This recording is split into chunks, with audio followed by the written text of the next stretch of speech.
nouvelle vidéo. Aujourd'hui, nous allons vous parler du nord géographique. Donc, la Terre, on peut la découper en plusieurs cercles. Et par contre, il n'y aura que des cercles qui la couperont en deux de façon complètement égale.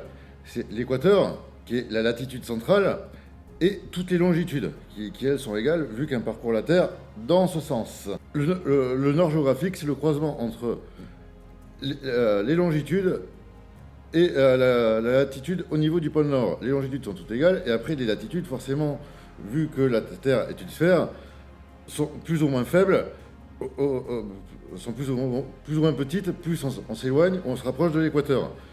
Seul l'équateur coupe la Terre parfaitement en deux. Maintenant, si on prend l'équateur, enfin le croisement entre l'équateur et la longitude qui passe par le méridien de Greenwich, on obtient un repère orthonormé.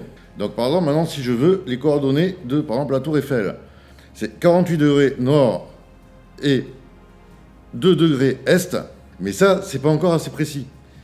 Et les degrés sont divisés en 60 minutes, qui sont elles-mêmes divisées en 60 secondes. Donc par exemple, si je veux les coordonnées de la tour Eiffel, c'est 48 degrés, 51 minutes, 30 secondes nord, 2 degrés, 17 minutes et 40 secondes est.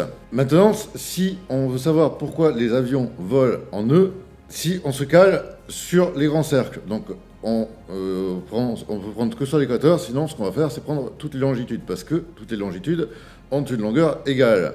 On prend une minute d'arc sur une longitude, ce qui fait 1 000 marins. Et un nœud, si vous vous déplacez à la vitesse d'un nœud, c'est que vous allez faire 1 000 marins par heure. Ensuite, si on va faire une projection en 2D de la Terre sur une carte, pour être assez précis sur les cartes aéronautiques, on utilise des cartes à l'échelle 1/500 millième. Merci d'avoir suivi cette vidéo.